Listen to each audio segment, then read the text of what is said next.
Então, só retornando brevemente a esse conceito, nós estamos estudando aqui a matéria frias, também chamadas de Evergreen News ou Feature Piece, Background Story, Long Form Article, em oposição às matérias quentes, né? Aquelas que têm uma vida mais curta de fatos importantes, em que a primeira matéria vai ser perder a importância, digamos assim, perder o interesse, porque ela vai ser complementada nas horas seguintes ou nos dias seguintes por matérias que a atualizem. Nós podemos ver os tipos de texto jornalístico unicamente para fins de tradução, e como nós temos jornalistas profissionais inscritos no curso, não fiquem horrorizados, essa é uma classificação acadêmica unicamente para fins de tradução. Então, nós temos os textos informativos, numa grande categoria, e os textos opinativos. Os textos informativos são as matérias que narram fatos do dia a dia, sejam nas matérias quentes, sejam nas matérias frias, em oposição ao conceito dos textos opinativos. Os opinativos, como diz o próprio termo, são aqueles em que são expressas opiniões e eles estão subdivididos, para fins de tradução, basicamente, em duas categorias: os editorials, editoriais, em português, que como esse subtítulo aqui informa, os editoriais são The Newspaper Views, ou seja, pontos de vista, opiniões do jornal. O jornal, seja impresso, digital, seja um site de publicação de notícias, como um todo, como instituição. A outra categoria, então, que nós chamamos de matérias ou textos opinativos, também colunas. A grande diferença é que nos textos opinativos ou nas colunas, elas são assinadas por colunistas. Então, esses textos refletem a opinião de uma pessoa, normalmente uma pessoa que tenha relevância, que seja conhecida naquele assunto, né? Identificada e assinada por ela. Os editoriais não têm assinatura.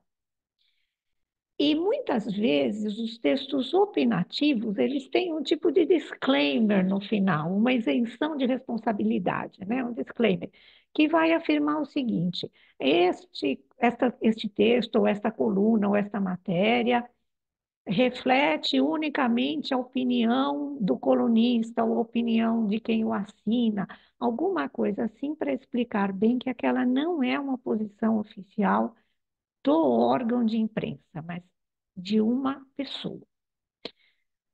Em teoria, quando a gente estuda a teoria de tradução jornalística, nós aprendemos que o grande volume de tradução jornalística é dos textos informativos em geral, e depois vamos ver diversos subgêneros dele, e que traduzimos muito menos os opinativos. Isso é verdade. E por que isso?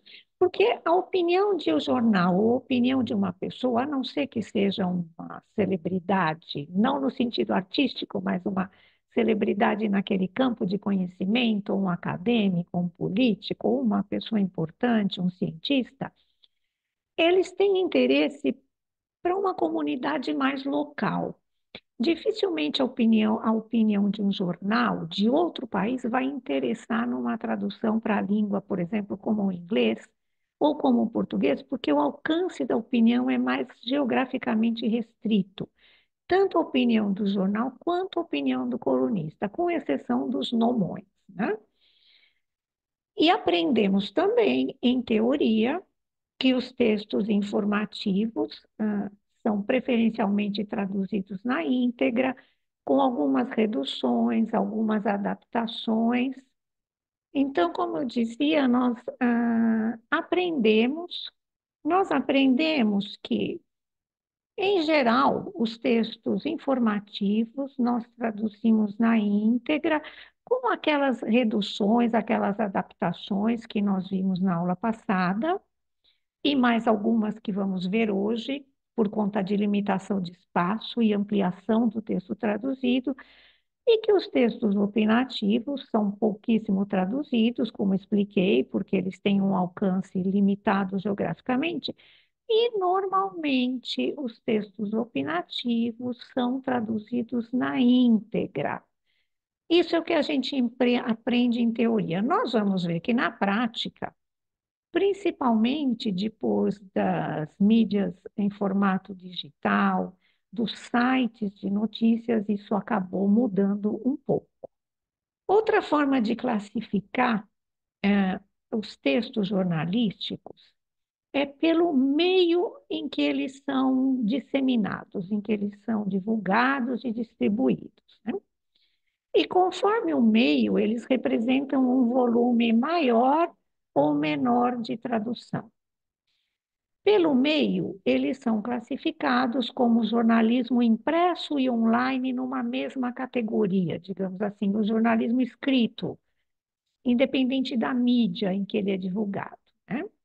Então, esse jornalismo impresso online inclui aquele ramo em que os profissionais escrevem artigos, blogs, publicações impressas, online, para jornais, revistas e acrescento aqui na definição tradicional todos os sites e meios digitais de publicação. Uma outra classificação é o jornalismo de difusão, que aí já inclui um pouco mais os programas jornalísticos divulgados em televisão, no rádio, em vídeo, em qualquer formato de áudio. Eles são os jornalistas e o jornalismo de difusão. Representam quase zero trabalhos para tradutor de texto impresso. Às vezes nós temos a participação dos nossos colegas intérpretes em grandes eventos internacionais no jornalismo de difusão. Fotojornalismo, como diz o nome, são aqueles em que as fotos praticamente transmitem a informação, né? Muito significativas, como temos visto em Feliz recentemente, em noticiários de guerra, acidentes graves. Às vezes eles têm uma pequena legenda que podem gerar um mínimo de traduções e às vezes nem há nenhum texto acompanhando a matéria, a foto fala por si no lugar do texto. Existem, inclusive, prêmios famosos de fotojornalismo, né, em que, além dos critérios técnicos de qualidade da fotografia, tem também essa avaliação dessa capacidade de ela transmitir uma informação de uma forma muito clara, normalmente impactante, unicamente com a foto. E congregando esses tipos, os três tipos anteriores, nós temos o jornalismo multimídia, que é uma combinação do jornalismo escrito com fotojornalismo, com links que levam a matérias interativas, a áudios, vídeos, bastante encontrados em divulgações pela internet.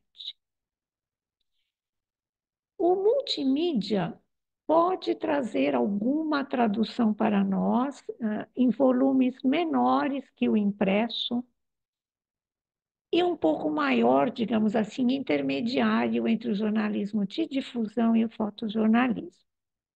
Os tipos também podem ser classificados com base na cobertura. Que tipo de cobertura foi preparada, foi elaborada para a divulgação daquela notícia, daquele fato, né? O jornalismo de notícias, que é bastante ligado àquela classificação do informativo que nós vimos, né? Fatos diários, todos os fatos, desde a página de polícia até política,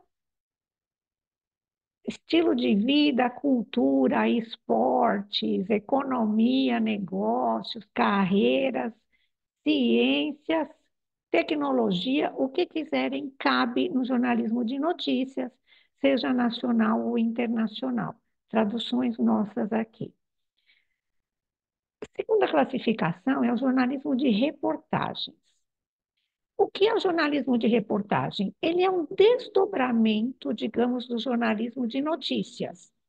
Uma notícia mais importante, ela pode ter desdobramentos, sequências mais longas, mais explicativas, que abrangem mais pontos de vista, outros depoimentos, outros participantes, comparações com notícias similares, comparações com fatos anteriores, o histórico de outros fatos semelhantes. Então, elas são bem mais amplas, eh, extensas em volume mesmo de texto, mas com o advento das notícias em formato digital, pela internet, em podcasts, elas estão ficando menos frequentes.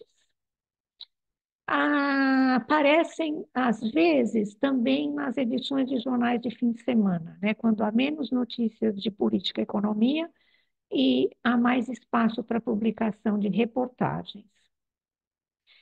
O jornalismo investigativo, é, como diz o próprio nome, são jornalistas especializados que fazem um trabalho grande, muitas vezes a partir do jornalismo de notícias, das primeiras informações, para basicamente descobrir aquilo que não está publicado, que não está declarado, né? Então, eles vão investigar, em geral, esquemas de corrupção, de fraude, criminalidade, principalmente nas áreas de política e economia ou política e negócios.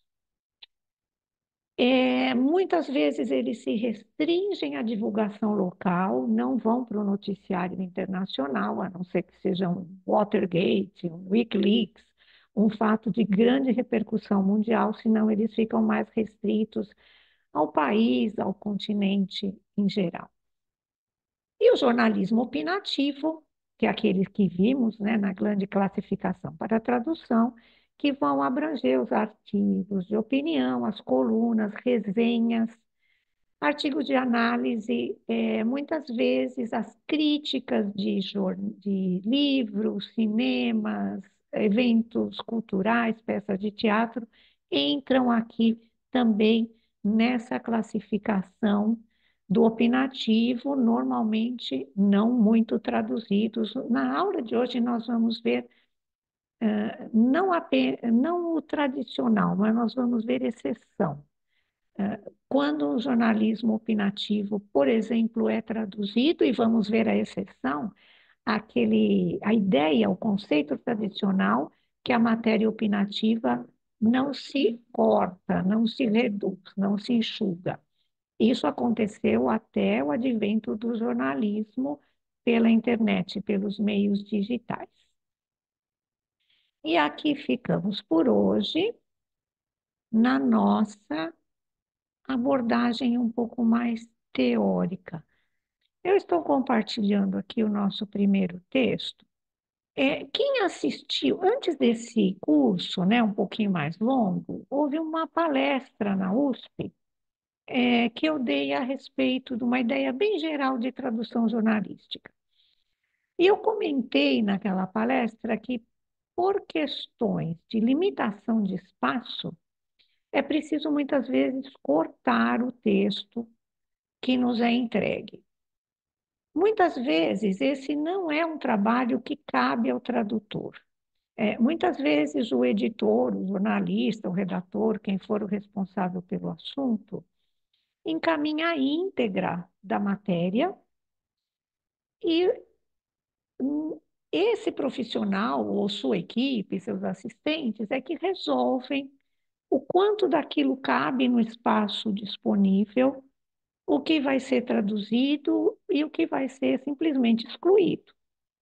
Alguns decidem cortar uma foto se acham que o texto é mais importante, mas, em geral, principalmente em textos longos, lembrando do formato do texto jornalístico, que é a pirâmide invertida,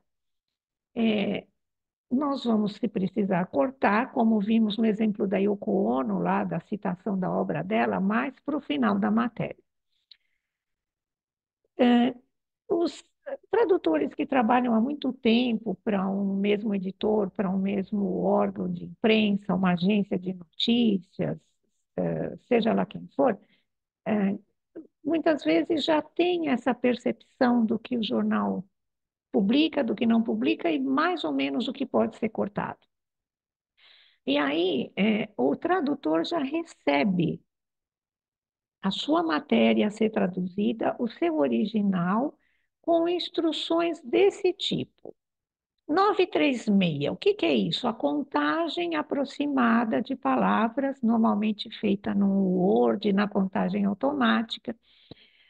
Como talvez vocês saibam, diferentes versões do Word, às vezes dá uma diferença pequena de palavras na contagem, isso não é importante. Para fins de tradução, nós pensamos no grande número, né? No número geral. E você recebe alguma coisa mais ou menos assim, até 950. Ou seja, não dá para crescer muito. Os 10, 20% que normalmente crescem não vão caber no espaço.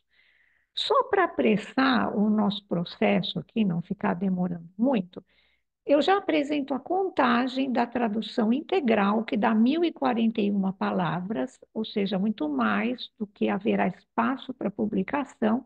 Faço a continha aqui e chego à conclusão que vai ser preciso excluir 91 palavras. Quando a exclusão é muito pequena, 5, 10, 15 palavras, a gente só eliminando termos desnecessários, repetições, substituindo dois termos por um, nós conseguimos fazer o que se chama esse enxugamento, conseguimos enxugar o texto até o tamanho, até o volume, né, o número de palavras mais ou menos necessário. Isso não é escrito em pedra, até 950, pode ser 945, 960, alguma coisa assim, pequenas diferenças, não dá para ampliar muito isso. 91 palavras é basicamente um parágrafo, então nós vamos ter que avaliar no texto mais longo o critério, o que poderia ser cortado, lembrando da pirâmide invertida. No lead, primeiros parágrafos, quem, quando, como, onde, por quê, nem pensar em excluir nada. Essa é uma decisão ali para o final do texto, quando nós fomos detectando que há detalhes, explicações que, se omitidas, não prejudicam a compreensão do leitor. Então, vou fazer a mesma sugestão da aula passada. Peço que vocês, por favor, leiam o original em inglês e vamos analisar, avaliar, comentar a tradução em português, né? Então, o título, vocês podem observar, neste caso, uma tradução bastante literal do título, né? Sem grandes alterações, o mesmo texto que serviu para o original em inglês traduzido foi considerado bom, aceitável, claro, conciso para o português. Lembrando que estamos analisando textos verídicos, traduzidos e publicados nos dois idiomas, né? E lembrando também que nossas observações não são para criticar o trabalho de ninguém, nós estamos refinando a tradução num contexto acadêmico. Na prática de tradução, isso é feito super correndo, você precisa entregar, depende, mas às vezes 500, 600, até 800 palavras por hora, muitas vezes num assunto que você nem viu antes, nem conhece, muitas vezes é a primeira tradução daquele assunto. E lembrando também que eles foram considerados aceitáveis, tanto que foram publicados, né? Então, peço que leiam o primeiro parágrafo do original e vamos ver comentários sobre a tradução. Na tradução, beleza, a julgar pelo esforço de financiamento, boa tradução para essa expressão do go by, solidariedade, perfeito, lembrando aquele dicionário, guia prático da tradução inglesa, escapemos dos falsos cognatos, bem resolvido pelo tradutor solidariedade, escapou do falso cognato da simpatia, né, gente? Mas aqui, a preposição, nós temos em português solidariedade com os detetives, ou solidariedade com os necessitados. Numa redação mais formal, até um pouco mais antiga, a gente tem o para com, né? Desnecessário mais correto. Solidariedade por alguém não é o que seria um collocation, que a gente nem tem esse conceito, que seria um colocado em português. Então, melhor ah, tradução seria solidariedade com.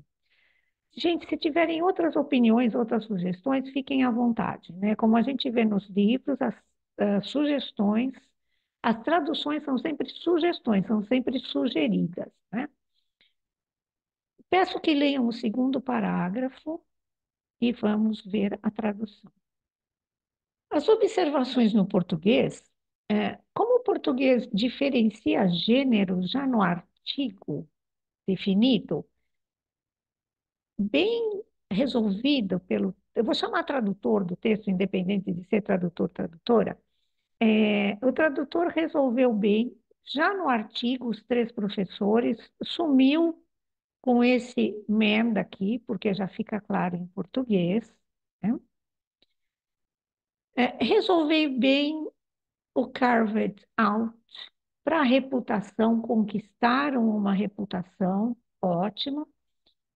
Penso um pouquinho nesse termo sound scientific research para os métodos. Métodos salutares, embora dê a ideia, salutar muito relacionado à questão de saúde em português. Então, talvez pudesse usar um outro adjetivo, métodos sólidos, métodos rígidos, alguma coisa assim para dar a ideia do sound. Não sei se vocês concordam ou não, se tiverem sugestão, eu digo sempre à vontade. E acredito que no restante do parágrafo não tem assim mais observações. Do ponto de vista Nada, apenas desculpa. à É, vontade. é que eu notei aqui que no texto em inglês, né, tá 25 mil. É isso que eu ia falar. Muito obrigada. Eu ia Isso, e falar aqui vinte e do cinco milhões, né? exato. O que eu ia falar do ponto de vista de correção do texto. A gente tem aqui 25 mil dólares, que já não é pouco, e aqui sim nós temos um problema sério de erro de tradução. E o que eu posso contar para vocês é que foi, como é que se chama? Publicada uma errata. Vocês sabem que o jornalismo tem uma tolerância a erro muito maior, por exemplo, do que a tradução técnica, né? Tanto que os jornais, principalmente os impressos, eles têm uma coluna fixa que se chama errata ou erramos. Porque já se entende que na velocidade, na urgência em que os textos são redigidos, traduzidos, publicados, muitas vezes nem revisados, nem olhados, podem acontecer erros. O que aconteceu com isso é que foi publicada uma errata no dia seguinte, naquela coluna erramos, dizendo na matéria assim, assim, publicada na página tal, onde se lê 25 milhões, leia-se 25 mil dólares.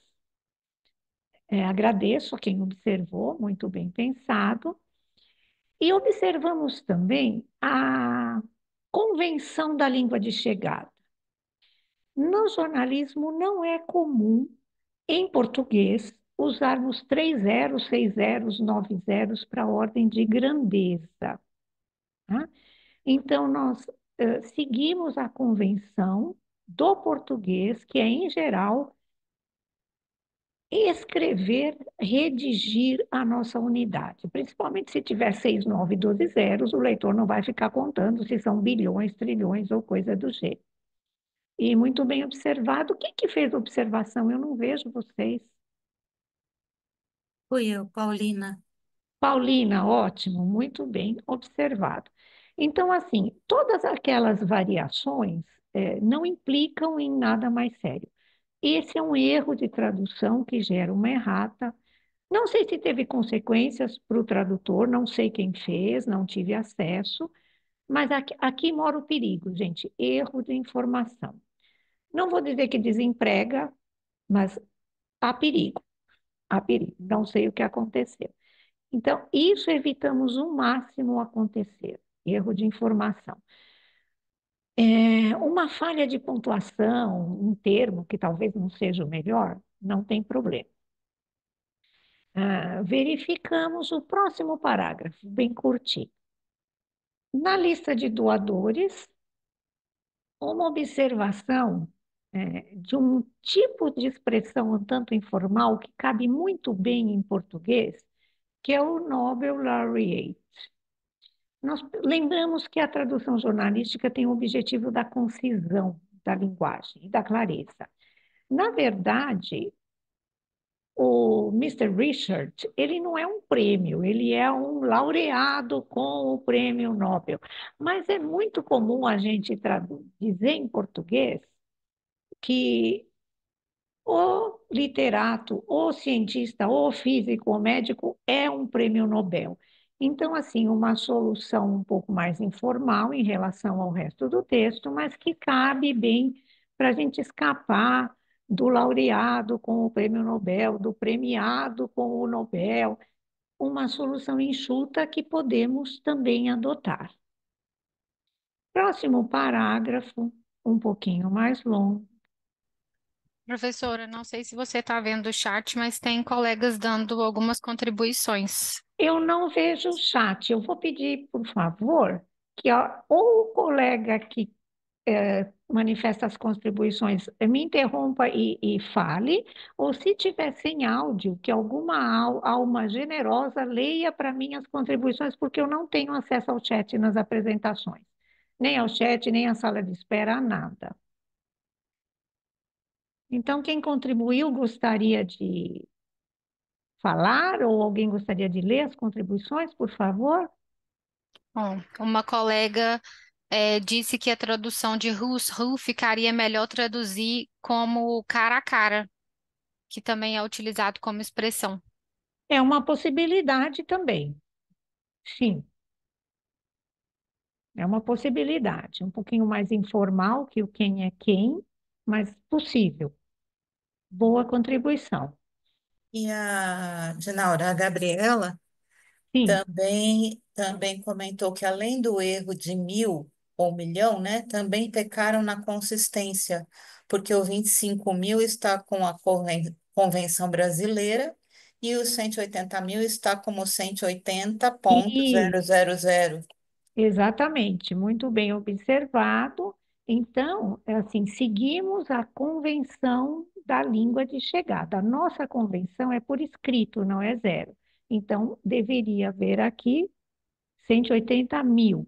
E aproveitando, muito obrigada pelas contribuições, que às vezes me lembram até de outros detalhes, na Convenção da Língua de Chegada, o milhar, os milhões, em ponto, mesmo equivocado na consistência, na uniformidade, 180.000 em ponto. Caso precisem fazer a versão, os milhares e os subsequentes no inglês em vírgula. Muito bem observado. É isso que eu queria dizer, conseguir a convenção da língua de chegada. Algo mais por aí? Não. Agradeço aí as contribuições. Quando verem alguma coisa, por favor, me interrompam ou me contem, porque eu não consigo ver nada, gente, além do meu texto aqui na frente. Então, no próximo parágrafo, nada grave, nenhum erro de informação, não vamos encontrar erros por aqui, aqui em diante também acredito que não, mas há alguns termos desnecessários, que se a gente pensar na concisão da linguagem, poderiam ser um pouquinho mais breves. Eu observo aqui, publicaram 4 postagens em seu blog. Publicar postagens não é um colocado, vamos dizer assim, usual em português. A pessoa faz postagens ou fizeram 4 publicações em seu blog. Então, é uma redundância aqui desnecessária e nós lembramos que nós vamos precisar diminuir palavras, enxugar o texto. Então, nesses pequenos detalhes, na matéria completa, algumas exclusões ou enxugamentos que a gente faz, são reduções de termos, já vão ajudando quando chega lá no fim. A mesma coisa o co-author, que tinham como coautora, está perfeito, está ótimo, mas eu poderia só dizer em coautoria ou em coautoria com a professora Francesca, enxugo ali 1, 2 palavras. Não é necessário, né? Próximo parágrafo, the blog digs deep into version history. Falta um ponto. Qualquer falha no original é falha minha, hein? Na transcrição. Transcrevi os textos. Minha única observação, se vocês tiverem outras, façam, por favor. Tá bom, acho muito bom aqui o digs deep, examina em profundidade. A tradução da preposição geralmente não funciona. Examina em profundidade o histórico de versões em português. Você não examina no histórico. It doesn't sound, né? Então, examina o histórico em busca de provas, etc. Próximo parágrafo, nós vamos observar a questão de dubiedade de sentido, sentidos não tão claros. Esse curtinho do Dino aqui. A Dino, né? Da Dino. O verbo to claim, afirmar pode ser, poderia também ser alegar. Alternativa para o afirmando, alegando. Peço observar aqui a questão desses pronomes possessivos, seu, sua, que muitas vezes acabam redundando em falta de clareza e nem sempre é muito fácil da gente reescrever a frase na pressa para explicar o seu, sua é de quem, de fato. A gente tem citado aqui a professora Gino, tem citado a Harvard e tem o trio, afirmando que seus atos prejudicaram sua reputação. Seus atos são de quem?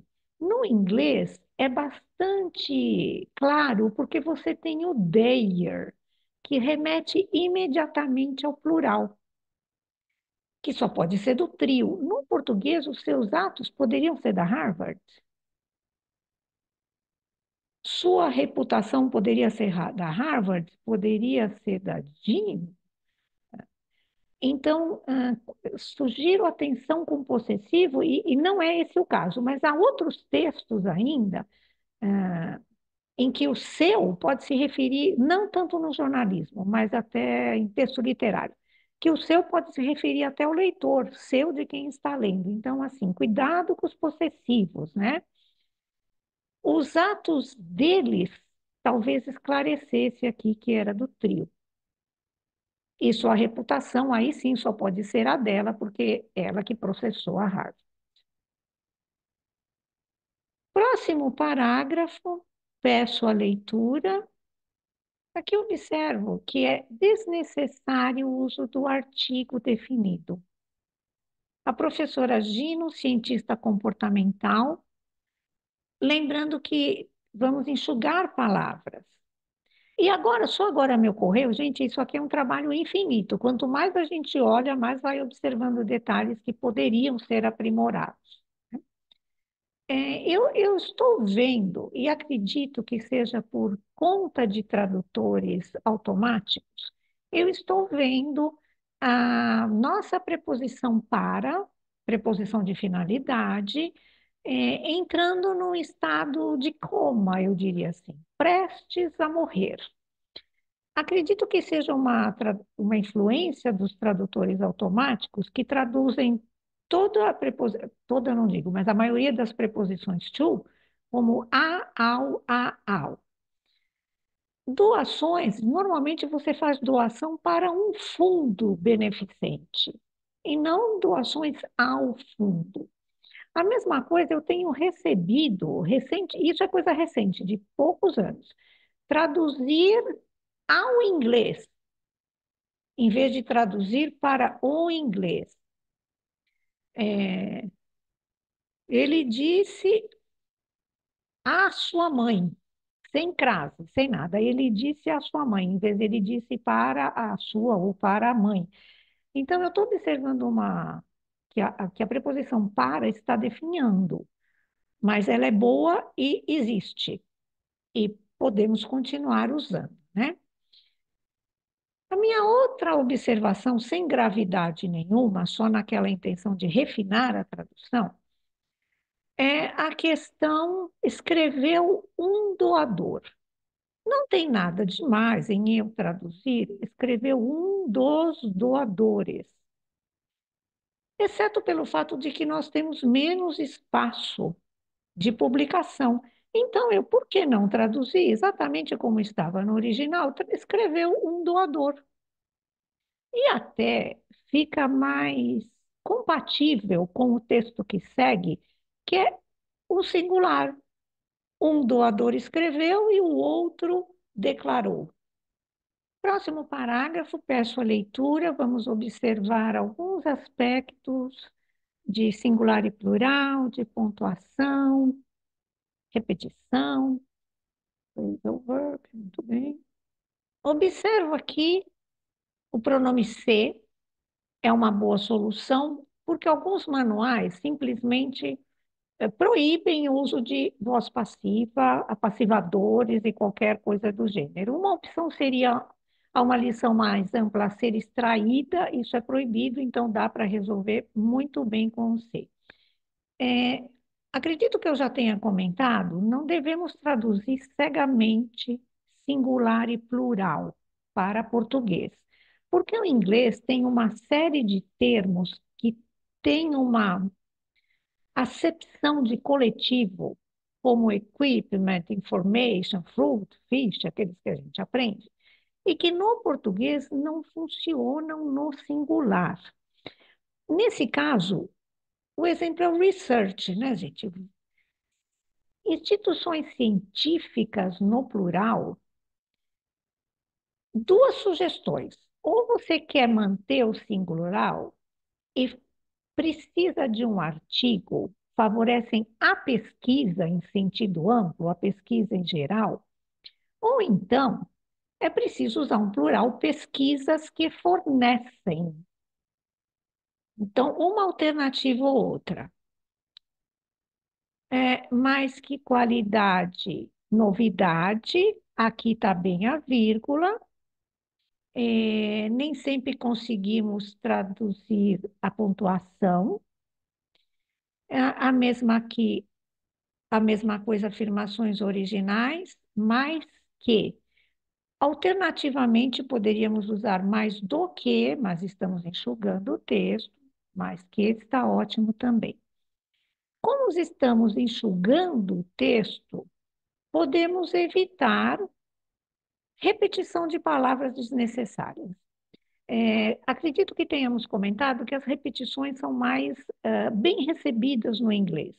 No português, elas indicam ou uma pobreza de vocabulário, ou uma deslize de estilo, nada de erro, não é erro gramatical, nada a condenar, mas evitamos repetições desnecessárias e temos a intenção de enxugar o texto.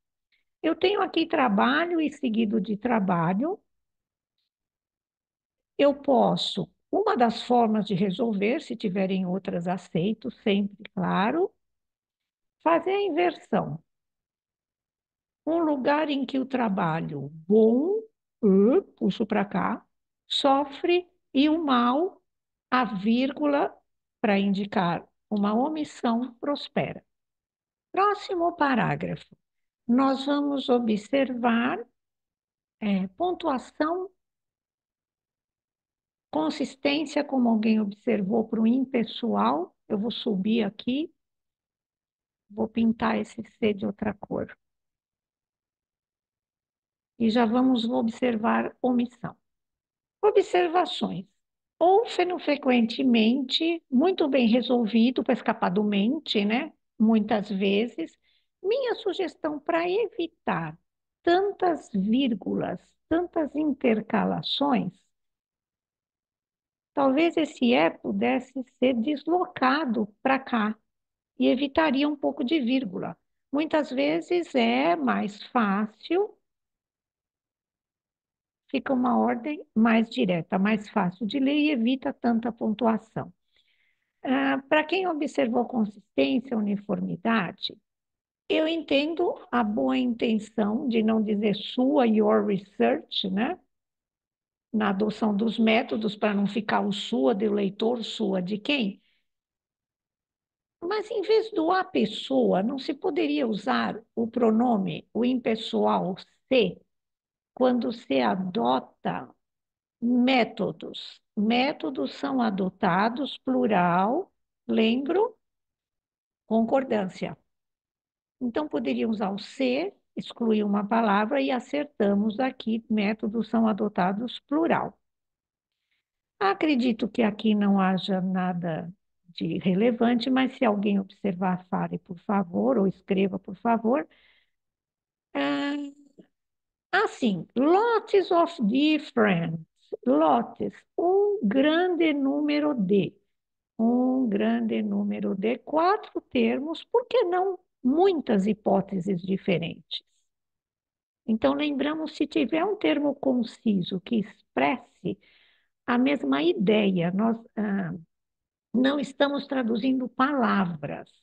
Lembrando que o foco da tradução jornalística não é o texto original, como acontece na maioria dos textos de tradução, né? Nas juramentadas, na tradução técnica,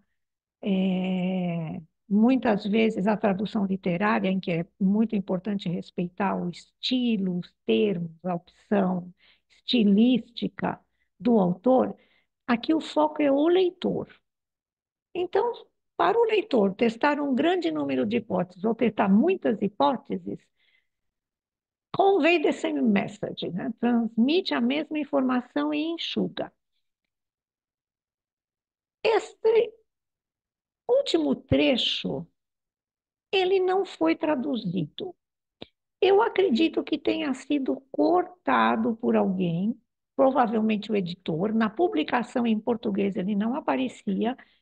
Eu não acredito, não posso jurar que o tradutor tenha cortado um final de frase no início do texto. Acredito que o editor tenha falado, não importa, preciso de menos texto no meu espaço. Essa seria uma tradução aproximada a qualquer outra ocorrência pontual, só uma ideia para mostrar para vocês que isso não foi publicado na tradução, ou não foi traduzido. Aqui, a minha observação é mais sobre escolha vocabular. Peço que leiam esse parágrafo. Atenção ao rightly e ao crappy. Rightly, traduzido como com justeza. Não sei como soa para vocês, com justeza. Com justeza me parece uma expressão um pouco estranha em português. Eu não lembro de ter lido, nem ouvido, nem visto com justeza. Não vejo lá grandes possibilidades maravilhosas para esse rightly. Dinara, Corretamente, pois não. que você acharia de com todo direito? Eu acho uma boa solução. Com todo direito, ótima, três palavras, mas muito bom. Uma outra possibilidade menos adequada do que a sugestão, que acho que essa voz é do Glenn, seria ficamos, é fato, é certo que ficamos, mas com todo o direito, apesar de ter 3 palavras, muito boa solução. Agradeço. Aqui na questão do sufficiently crappy, não está errado, mas suficientemente compuscada. Tem a questão do mente, que se pudermos evitar, é bom. E o compuscada me remete a século XIX, talvez. Não está errado. Então, poderíamos pensar em um termo que não seja ofensivo, no crap, que pode ser. Não vamos escolher uma tradução nem ofensiva e não compuscada também. Se alguém quiser sugerir, talvez ruim o suficiente, mais alguma coisa para o crap, sem ser palavra feia, porque não se publica. Poderia ser engenhosa, caprichada, muito Mas, caprichada. mas a ideia é o contrário. O crap é de muito ruim, é o contrário do caprichada. Seria mal feita. Não, Se você porque não pode ser diferenciada, indistinguível da fraude. Por isso é muito caprichada, para não parecer fraude. Não sei, uma ideia. Uma ideia, aceito sugestões, gente. Ai, que bom, um pouco de polêmica. O que vocês entendem desse crap em oposição à fraude? Já que ninguém me defende, eu vou tentar me defender sozinha, pensando no conceito de crap, que pode ser palavrão, e pensando também nessa comparação de quem faz fraude e quem faz coisas mal feitas. Em minha defesa. E em minha defesa, vamos ver se consigo me salvar, é, prosseguindo um pouco no texto, vamos ver que ideia se consolida mais. Se a pesquisa caprichada não se distingue da fraude, ou se uma pesquisa desleixada, em oposição ao caprichada,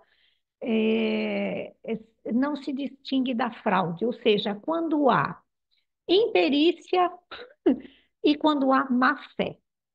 Vamos seguir e ver a que conclusão chegamos. Agradeço um pouco de polêmica que estava faltando nessa turma, né? Próximo parágrafo, peço a leitura, tá com o termo. Observações, evitemos os mentes, principalmente no mesmo parágrafo. Talvez um adjetivo simples, bem documentadas. Se eu quiser deixar um mente, escolho um. Cientistas pudessem ver com clareza, alguma coisa assim, escolha um mente, ou se não quiser nenhum, substitua os dois. Tradução de pontuação pode levar a erro. Neste caso, não teríamos esta vírgula em português. E tenho visto bastante nessa nossa tendência quase incontrolável de fazer o decalque de termos de inglês, pessoas desapontadas. Lembro para vocês que temos o bom decepcionadas, decepcionantes, decepções, em vez de desapontamentos, que é um termo longo para tradução jornalística e que não é necessário. Nós temos as nossas decepções, todos temos, né? Em diferentes graus. Ginaura, tá me Oi, ouvindo? estou Queria só fazer um ouvindo. comentário no Por parágrafo favor, anterior. claro. É, eu sugeriria até reduzir algumas informações, por exemplo, a datasets, que está conjuntos de dados, no início do parágrafo, eu colocaria só Isso. dados, né? Tipo, os dados seriam documentados. Acho que não precisa falar conjunto de dados, Eu sabe? acho possível. E aproveitando a inspiração que você me trouxe, agradeço. Quem é que está falando? Bianca. Bianca, É, eu esse da confirmação eu ia aproveito. falar também. Ah, então ótimo, pode falar. Eu ia sugerir colocar só pesquisas estatísticas ou as estatísticas seriam registradas, porque é o resultado, né, da pesquisa dos cientistas. Eu concordo em parte com você. Ah, por que que eu concordo em parte? Não, eu concordo sim. O estatísticas não pode sumir daqui, né?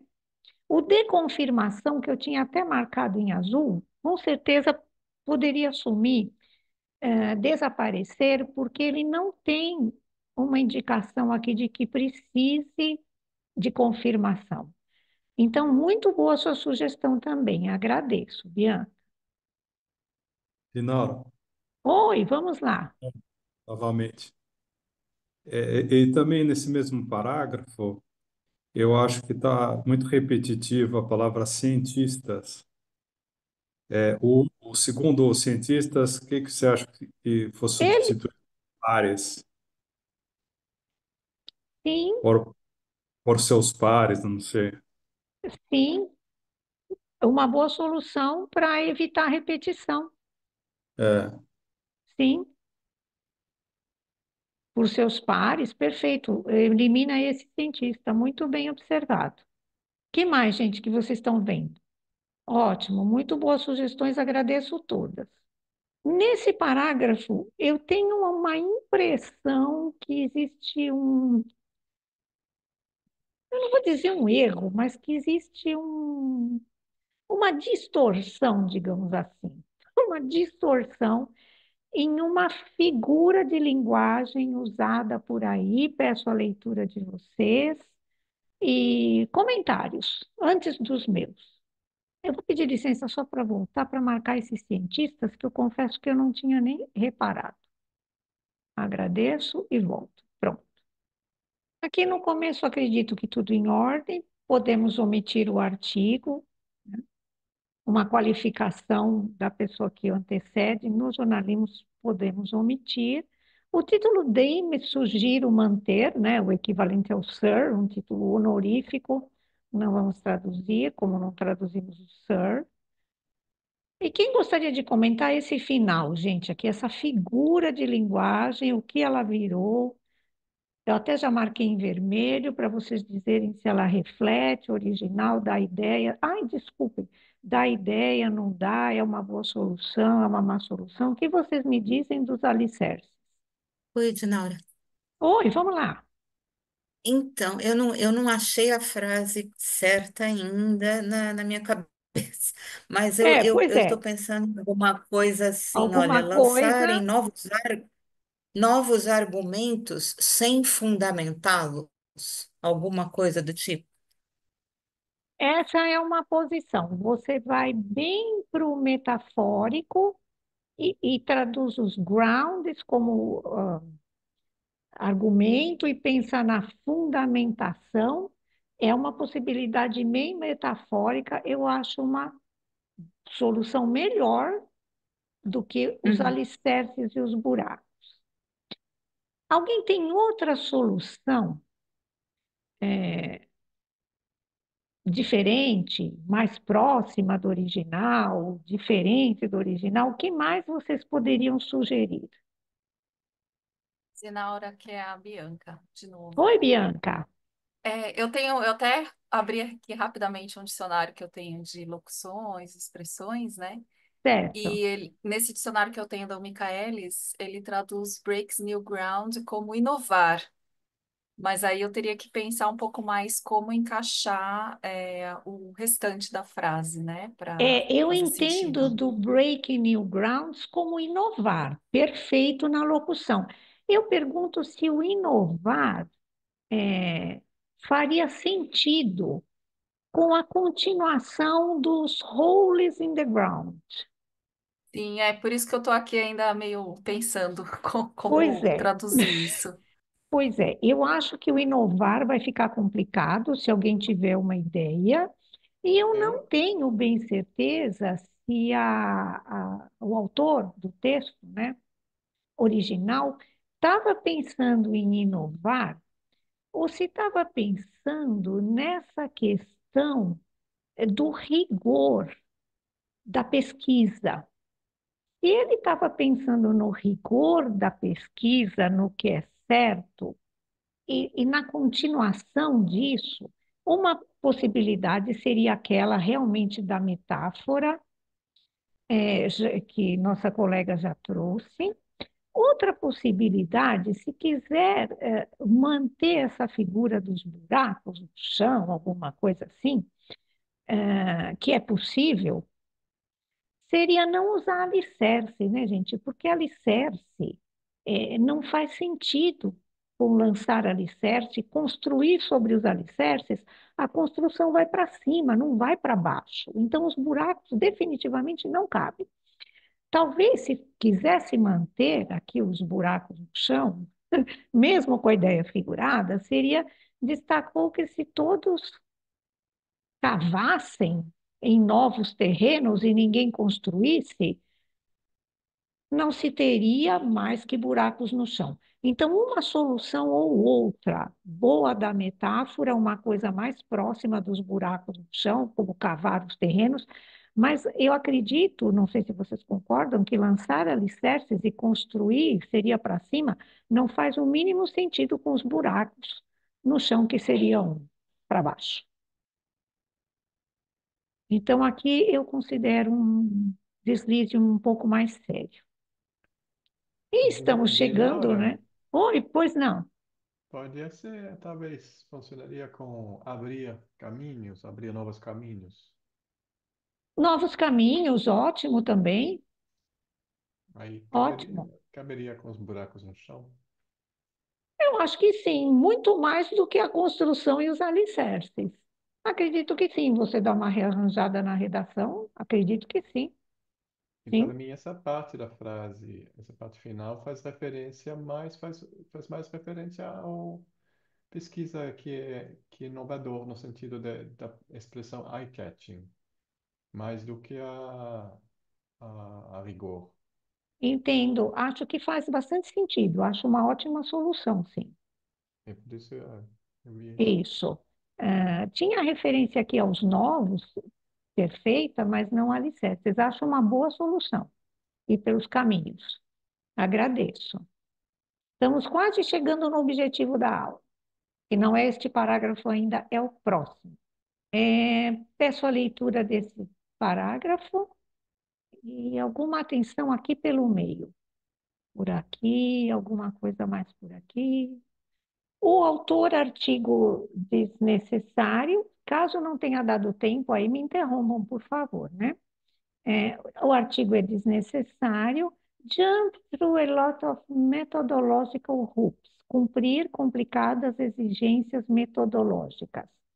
Parece bom isso para vocês? Do ponto de vista de conteúdo, eu acho que está correto. Não, está correto. Eu pergunto para vocês se essa anteposição de adjetivos no português não é uma questão do tradutez, né, do texto traduzido. Pergunto se não ficaria melhor deslocar esse complicada para cá. Cumprir exigências metodológicas complicadas, porque aí você tem a comparação com o adjetivo de ideia contrária que vem em seguida. E pergunto para vocês, do fã, se prazerosos é uma boa tradução nesse contexto. Divertidas. Oi? Divertidas. Divertidas, ótimo. Prazerosos É pode ter melhor. uma conotação para outros campos do saber, de entretenimento adulto. Então, Mas é divertido, sim, muito bom. fun. E pergunto também se da pessoa seria necessário aqui, o once, os impessoais. Se eu omitir o da pessoa, falta informação, gera ambiguidade, é grave. Alguém sugere? Sinara, Pois não? Sinara, Oi, estou ouvindo. Eu estava vendo aqui, desculpe eu voltar ao anterior, Voltar? jump through hoops, né? Eu estava vendo que é no sentido de se perder muito em complexidades metodológicas, É uma ótima sugestão. e não cumprir exigências. O sentido aqui é outro, né? De perder tempo, né? De se enrolar, ficar enrolado, se enrolar Boa, muito bom, muito bom. Ótimo, tá? Glenn, agradeço. Voltar ao anterior, e Não, não não. tem problema. Não, não está no anterior, estamos nesse. Ótimo, muito bom. E aqui eu acredito que tenha uma falha realmente de tradução. Assim, quanto eu acredito que é ruim para a carreira das pessoas, eu acho que pode se omitir das pessoas. Só pode ser das pessoas, não vai ser dos vegetais, minerais, animais. Acho que dá para omitir na nossa intenção de enxugar o texto. O Fast and Loose Researches, acredito que rápidos e soltos, que é o publicado, não faça sentido em português. Pesquisadores rápidos e soltos, eles são, na verdade, alguma coisa próximo de negligentes. O Se tiverem irresponsável. irresponsáveis, exatamente, isso mesmo, essa é a ideia. E aí eu volto para aquela pergunta lá de cima, se eles eram caprichados ou desleixados, quando a gente tinha aquela comparação.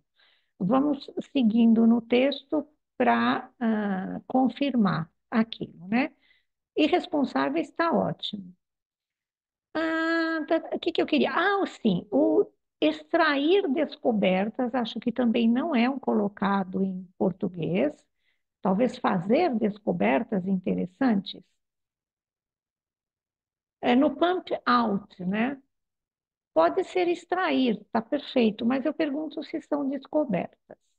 Chegar a descobertas, fazer descobertas, extrair descobertas me parece que não soa, doesn't sound em português. E chegamos finalmente ao assunto da aula, né? Eu precisava excluir, vocês se lembram lá, né? 90 palavras. E aqui eu tenho um parágrafo que vai me explicar, volta um pouco. Peço que leiam, desculpa, já estou invadindo aqui. E peço que observem o original. Vejam esta abreviação aqui no original. Os milhões voltaram aqui. E observaria que a tradução do replications, replicações, existe esse termo em textos científicos, existe, mas eu pergunto se para o leitor de jornal, réplicas talvez funcionasse.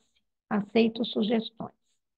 E observo aqui na sequência que esse parágrafo detalha as informações anteriores, e quando eu vou para a sequência, aqui é onde eu teria que chegar hoje, eu vejo a citação de outra pessoa. Peço que leiam esse parágrafo. É, é uma citação de uma pessoa importante, eu não poderia, por exemplo, omitir esse parágrafo, mas esse marcado em cinza poderia ser excluído, porque ele só vai detalhar informações anteriores. Neste próximo, para eu chegar naquela contagem, então eu tenho aqui já a omissão de 79 palavras, e mais aquelas que nós fomos excluindo, vai ficando, e as outras que podemos excluir abaixo, vai ficando muito perto do nosso objetivo de chegar em 90 palavras, alguma coisa assim. Aqui na próxima, na senhora Elizabeth, detetive de dados, né? Eu tenho aqui a informação que ela has no professional share. Eu estranhei, e talvez mais alguém estranhe, peço opiniões, a tal da cátedra de professora. Cátedra de professora me parece uma redundância em inglês. No máximo, a pessoa tem, ou ganha, ou recebe, ou é laureada com uma cátedra, ou seja, com uma matéria que, muitas vezes nos Estados Unidos, até por doações a universidades, né, ou por grandes contribuições científicas, a pessoa ganha a cátedra, aquela matéria, aquele assunto, ou às vezes aquela parte que vai ficar identificada com o nome da pessoa. Cátedra de professora, eu acho que não funciona. E eu fui pegar essa coisa do professional share, a definição. E está aqui embaixo para vocês a definição de professional share is a person who has the experience and training to lead a group or meeting. The term can refer to a chair of a board, committee, or other organized group. Ou seja, não é cátedra nem de professora. Teria que dar uma adaptada nisso e dizer que, apesar de ser importante, ela não tem uma equipe. Essa é a ideia. Ela trabalha mais ou menos como autônoma. Então, ela não tem uma equipe, ela não tem um cargo de liderança, alguma coisa assim. Cátedra de professora não é. Não. Pois não, Que diga bem. tal autoridade? Autoridade só? Eu não sei. Autoridade, talvez sobre uma equipe, eu acho que precisaria expandir um pouquinho mais. Só porque dizer que ela não tem nenhuma autoridade pode dar uma má impressão de não ter autoridade sobre o assunto. Acho um pouco vago. Melhor que cátedra de professora, mas eu ampliaria um pouquinho para explicar, né? Talvez eles estão designando uma autoridade no sentido que ela seria autorizada a dirigir pesquisas. Porque está escrito professorial chair, não é professional em Mas inglês. elas acabam tendo o mesmo sentido. Eu acho que é uma leitura possível, autoridade É, para conduzir pesquisas. Acho sim, acho sim. Uma outra porque isso solução, é uma definição é um cargo que vem com a vaga de professor, né? sim, acho uma A solução carga de também. professor. Sim, acho uma boa solução. É só uma reflexão. Ótimo, agradeço. O tradutor aqui explicou o que seria o site de financiamento coletivo. Na tradução jornalística, isso é possível, vai depender do espaço, da orientação do manual, da orientação do editor. Não é absolutamente necessário. Se a pessoa, por acaso, não sabe o que é o nome do site, ela pode pesquisar e você pode também é, explicar se houver espaço, orientação para isso no seu manual. Errado não está, né? A ideia aqui do passar o chapéu também é boa. Ocasionalmente, fica a seu critério deixar isso em mente, não temos outro no texto, no parágrafo. So little scrutiny, que exista tanta pesquisa ruim e tão pouco crivo rigoroso. Se eu quiser manter o crivo rigoroso, eu também sugiro inverter. Um crivo tão pouco rigoroso para o little scrutiny. Acertar a ordem dos adjetivos. E essa da parte daqui por diante fica para vocês observarem durante a semana e na próxima aula, a última, se quiserem, me dizer se concordam com a exclusão daquele parágrafo sugerido. Tá? Normalmente, quando você tem citação de pessoas, na medida do possível, você não exclui, mantém. Excluímos parágrafos explicativos, detalhes, mais para o fim, nunca no começo. Então, peço que vocês observem os próximos, se tiverem outros comentários, outras sugestões de tradução. Ficou mais ou menos uma página. E sugestões, observações são sempre muito bem-vindas, né? Agradeço as de hoje. Nesta parte final, vamos dar uma olhadinha na versão. E eu falei, eu não estou sendo má. Numa votação optaram por não ter intervalo, tá bom? Estou seguindo a votação da aula anterior. Não quero causar exaustão de tela aqui, ninguém. Na parte da versão, comentei que na teoria não se corta texto opinativo em respeito a quem escreveu, alguma coisa por aí. E também não se traduz muito texto opinativo, ele tem uma limitação geográfica, o interesse dele, em geral, está restrito. Eu estou aqui compartilhando, tentando compartilhar, sem muito sucesso ainda. Como eu falei para vocês, esses assuntos são matérias frias, são as evergreens, né, no inglês. Espero que tenha aparecido para vocês aí. Opinião, opinion. Já conseguem ver? Sim, Dinaura. Ai, que bom, que bom. Então, vejam, contrário ao que diz a teoria, textos opinativos podem ser traduzidos em temas que tenham grande alcance. Coincidentemente, este assunto voltou à baila aqui no Brasil com essa proposta de se taxar as pessoas de renda mais alta e liberar da retenção ou da cobrança de impostos de quem tem uma renda um pouco menor. O texto, não exatamente assim, mas o assunto voltou à baila nos Estados Unidos de tributação, tarifas, por conta do governo Trump. Então, esse aqui não ficou assim tão defasado, ele é mais ou menos evergreen, ainda tem algum valor no presente. E ele foi traduzido, sim, mesmo sendo um texto de autores brasileiros. Observamos a versão,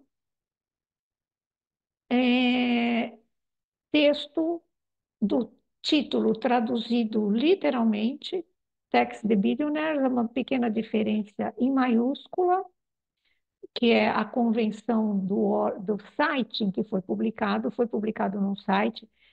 Este texto original foi publicado num jornal impresso. A tradução foi apenas em um site. Já vemos aqui vários autores, nomes ao final do texto, identificados sempre, questão de honestidade intelectual, autoria, various authors. Nomes ao final do texto, essa informação nem aparece aqui, mas os nomes estão no final do texto. Nós vamos ver. Peço que leiam esse primeiro parágrafo. Se tiverem alguma observação na tradução, fiquem à vontade. Reforçam as assimetrias, não foi feita uma tradução literal. Exacerbate the gap, me parece uma boa solução. Se tiverem opiniões diferentes, se quiserem propor alguma outra coisa, fiquem à vontade. Se quiserem voltar em algum momento, também fiquem à vontade, tá? Próximo parágrafo, eu não observei, assim, nada muito digno de nota ou de crítica na versão. Peço opiniões de vocês também, se teriam alguma sugestão melhor.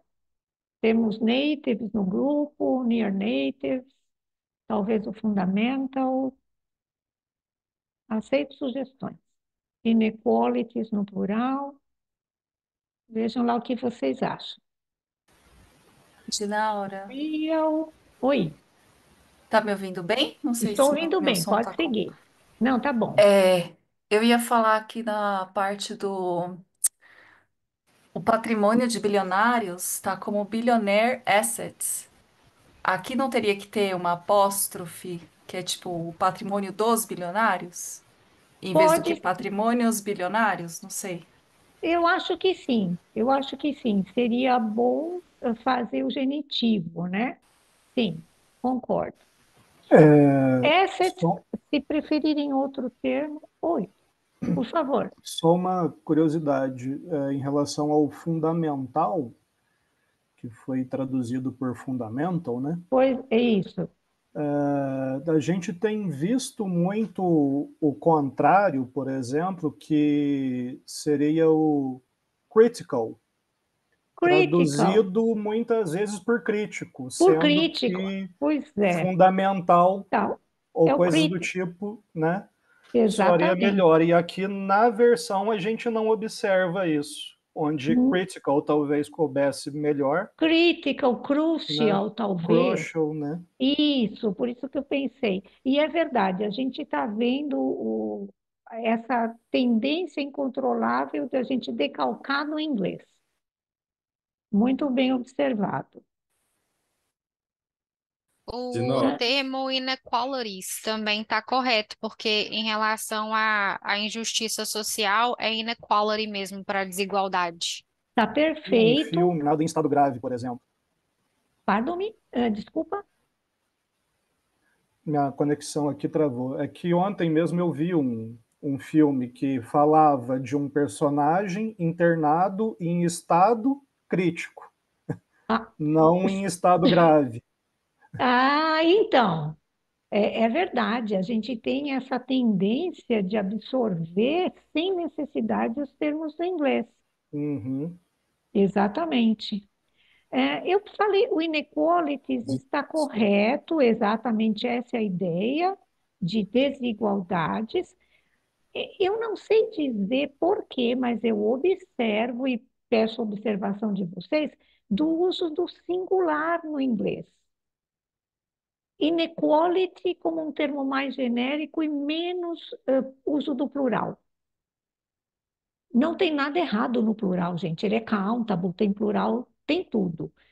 Se vocês tiverem alguma percepção, observação do uso do inequality no singular no inglês, não sei se é um viés daquilo que eu leio, de quem redige dessa forma. Se tiverem alguma observação em qualquer momento na próxima aula, fiquem à vontade. De não. Alguma novo, gente. coisa nesse parágrafo? Sim, Glenn? Em relação ao parágrafo anterior, aquele que está marcado em verdinho, Sim. eu achei meio estranho esse exacerbate the gap. Acho que um termo mais simples e dando mais ideia seria widen the gap. Sim, Hum. é uma boa solução também, mais simples. A É, gente pode checar se a minha internet aqui permitir e colaborar, se isso é um colocado em inglês. Me parece que sim, mas o widen the gap é muito bom, sim, mais direto, mais sucinto, com certeza. Agradeço, bem. E agora, um detalhe no último parágrafo lá, talvez o apóstrofe ficaria melhor depois do S em Ah, sim, com bilionaires. certeza, com certeza. Isso foi meu typo aqui, dos bilionários, tem razão. É, Perdão, eu isso. errei. Eu ia comentar que nem todo mundo gosta de assets para pessoas, né? Tem quem deixe os assets para a Well, empresa e prefira o wealth para as pessoas físicas. Isso eu queria comentar e passou. Agradeço, bem observado. Mais alguma coisa por aqui? Voltamos a qualquer momento, se quiserem. E eu queria mostrar para vocês que, apesar da teoria, foi publicada a tradução do que cabe em uma tela. Então, já sumiu este parágrafo. O parágrafo seguinte começou na segunda parte, no segundo trecho, os países devem utilizar foi omitido e começaram a versão aqui é necessário no verde. Peço que observem, concordam com o president, se alguma coisa gostariam de observar. Pode ver que fala de procura de soluções. Procurar não significa encontrar. Então, poderia ser to look for solutions. Look for, search for, sim, sim, perfeito. Looking. Próximo parágrafo, voltamos a qualquer momento, viu? Se quiserem, fiquem à vontade. Próximo parágrafo, deem uma observada, o que vocês acham? Alguma observação? Não nesse texto específico, mas eu já ouvi de alguns tradutores que não gostam de traduzir âmbito por framework, preferem scope, alguma coisa assim, acham um framework muito duro, muito União Europeia. Não caberia nesse contexto, em outros textos talvez traduzir âmbito como level, mas não framework. Se tiverem opiniões, se manifestem. E acho que era isso. E o que eu queria mostrar para vocês é que, embora a teoria diz que não se corta o texto opinativo em respeito aos opinantes, digamos assim, quando ele migra de um jornalismo impresso para uma tela de notícia, isso aqui é o que foi traduzido. Isto é o que sobrou. Estou rolando o texto aqui só para dar uma ideia para vocês. Então, assim, na prática atual, a teoria vem sofrendo.